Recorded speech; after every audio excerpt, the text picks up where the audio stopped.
पिछले व्याख्यानों में हमने लघु सिद्धांत कौमुदी के तिगंत प्रकरण के अंतर्गत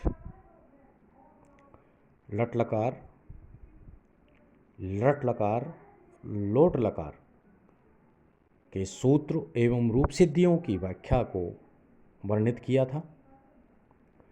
आज हम लंग लकार के सूत्रों की व्याख्या करेंगे। लंग लकार के अंतर्गत आने वाले जो सूत्र हैं, जो पाठ्यक्रम के अंतर्गत निर्धारित है, उन सूत्रों की व्याख्या हम आपको बताएंगे। उन सूत्रों में पहला जो सूत्र है अंधतने लंग। इस सूत्र का अर्थ है अंधतन अर्थ में धातु से लंग लकार होता है। व्याख्या: जब क्रिया का अंधतन भूतकाल में होना प्रकट करना हो तो धातु से लंग लकार होता है।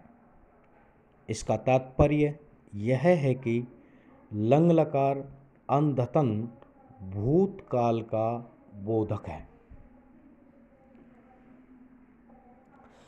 अंधतन का अर्थ क्या है, ये इसको बताया जा रहा है कि गत रात के 12 बजे से आगामी रात के 12 बजे तक 24 घंटों की अवधि अद्यतन, अर्थात यदि इतने समय के अंदर क्रिया हुई तो वह अद्यतन काल ही कही जाएगी।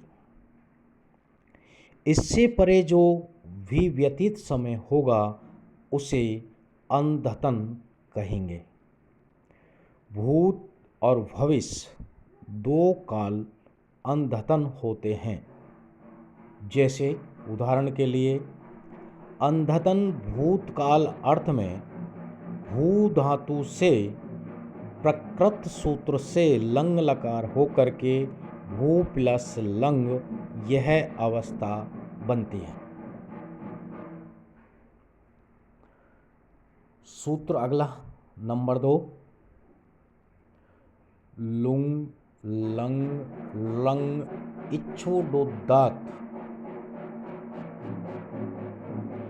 इसका अर्थ है लुंग लंग लंग लकार परे होने पर अट आगम होता है और वह उदात्त होता है। कहने के तात्पर्य है कि लुंग लंग रंग परे होने पर अट आगम और वह उदात्त होता है। व्याख्या में बताया है कि लुंग रंग और रंग लकार परे होने पर अंग को अट का आगम होता है और यह आगम उदात्त होता है, और टित होने से यह आगम भू धातु के आदि में होगा, क्योंकि आधंतो टकितो सूत्र द्वारा यह निर्दिष्ट है। आधंतो टकितो सूत्र ये निर्देशित करता है कि धातु के आदि में ही आगम होगा यदि वह टित संज्ञक है तो अट जो प्रत्यय होगा, अट का आगम जो होगा, अट में जो टैकार है वह टित है, और टित होने के कारण आधंतो टकितो सूत्र से धातु के आदि में ही ये अट का आगम होगा। जैसे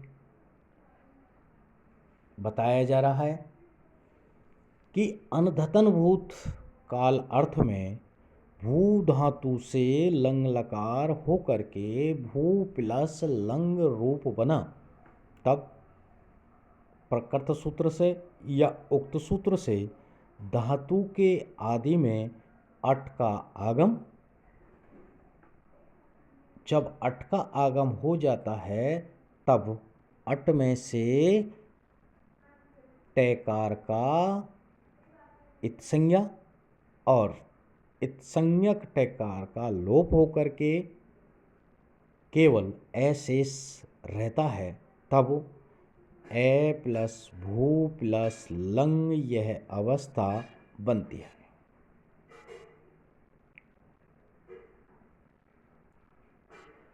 अगला जो सूत्र अंतिम जिसे कहें, ये तीन ही सूत्र इस लंग लकार में काम आएंगे। रूप सिद्धि करने हेतु इतश्च सूत्र क्या कहता है, उसका अर्थ है कि दित संज्ञक लकार के इकार का लोप होता है। दित संज्ञक लकार के इकार का लोप होता है। दित संज्ञक में क्या क्या है, कौन कौन से लकार आते हैं, वो व्याख्या में व्यक्त किया जा रहा है। दित संज्ञक लकार हैं लंग, लिंग, लुंग, लंग। ये चार लकार हैं वो दित संज्ञक कहलाते हैं। तो दित संज्ञक लकार इकारांत परस्मैही पद का लोप होता है। परस्मैही पद का लोप होता है। परस्मैही पद में ही ये सूत्र काम करेगा, अन्य जगह नहीं करेगा। अलो अंत्यस्य सूत्र से यह लोप अंत्य वर्ण ईकार का ही होता है। अंतिम वर्ण जो ईकार होगा उसी का यह लोप होगा, क्योंकि वह अंतिम है और अल है।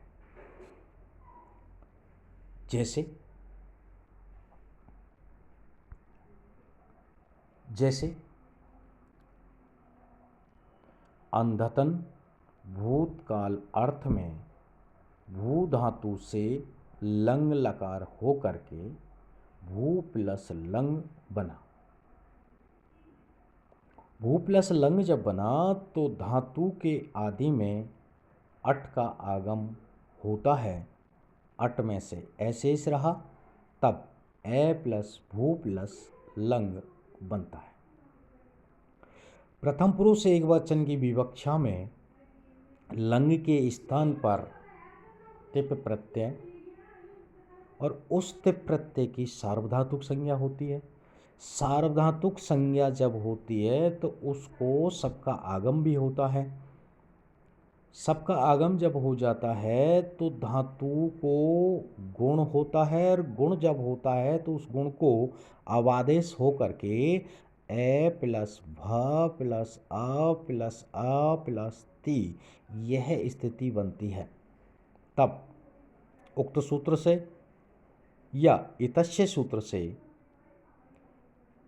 ती प्रत्यय के अंतिम ईकार का लोप हो जाता है। जब लोप हो जाता है तब ए प्लस भ प्लस अ प्लस त अर्थात ए भवत रूप सिद्ध हो जाता है।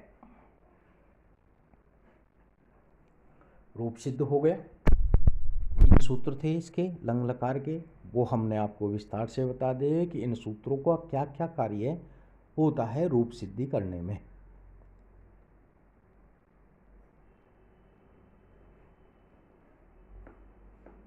भू धातु चल रहा था, भव्यादिगण चल रहा था, तो भू धातु लंग लकार के रूप कैसे हैं उनका हम आपको बता रहे हैं। प्रथम पुरुष एक वचन में ए भवत बनता है, द्विवचन में ए भवताम बनेगा, बहुवचन में ए भवन, मध्यम पुरुष एक वचन में अभवः, द्विवचन में एभवतम और बहुवचन में एभवत।